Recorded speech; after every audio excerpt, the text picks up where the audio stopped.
Welcome to Vidhatha. BRS నుంచి కాంగ్రెస్లో చేరిన ఎమ్మెల్యేలతో రేవంత్ రెడ్డి భేటీ తెలంగాణ రాజకీయాల్లో ఇప్పుడు హాట్ టాపిక్గా మారింది.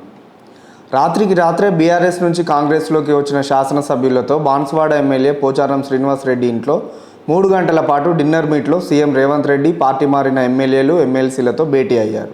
ఈ భేటీకి శాసనమండలి చైర్మన్ గుత్తా సుఖేందర్ రెడ్డి, కాంగ్రెస్ వ్యవహారాల ఇన్ఛార్జ్ దీపాదాస్ మున్షి, సలహాదారులు వేం నరేందర్ రెడ్డి కూడా హాజరయ్యారు. ఇటీవల గద్వాల ఎమ్మెల్యే బండ్ల కృష్ణమోహన్ రెడ్డి పార్టీ మారడంతో ఈ భేటీకి ప్రాధాన్యత ఏర్పడింది. ఈ మీటింగ్కు అరకపూడి గాంధీ, ప్రకాష్ గౌడ్, గూడెం మైపాల్ రెడ్డి, కడియం శ్రీహరి, కాలే యాదయ్య, డాక్టర్ సంజయ్, తెల్లం వెంకట్రావు, దానం నాగేందర్ హాజరయ్యారు.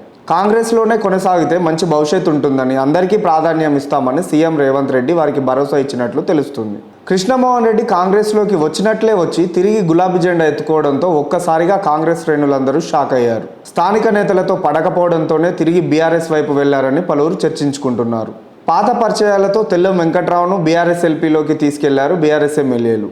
భుజం మీద చేయి వేసి మాట్లాడిన ఫోటో లీక్ అవడంతో పార్టీ మారుతున్నట్టుగా జోరుగా ప్రచారం సాగింది.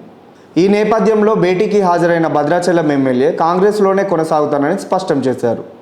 ఇక బీఆర్ఎస్ వైపు మళ్లిన కృష్ణమోహన్ రెడ్డి త్వరలోనే కేసీఆర్ను కలవనున్నారు.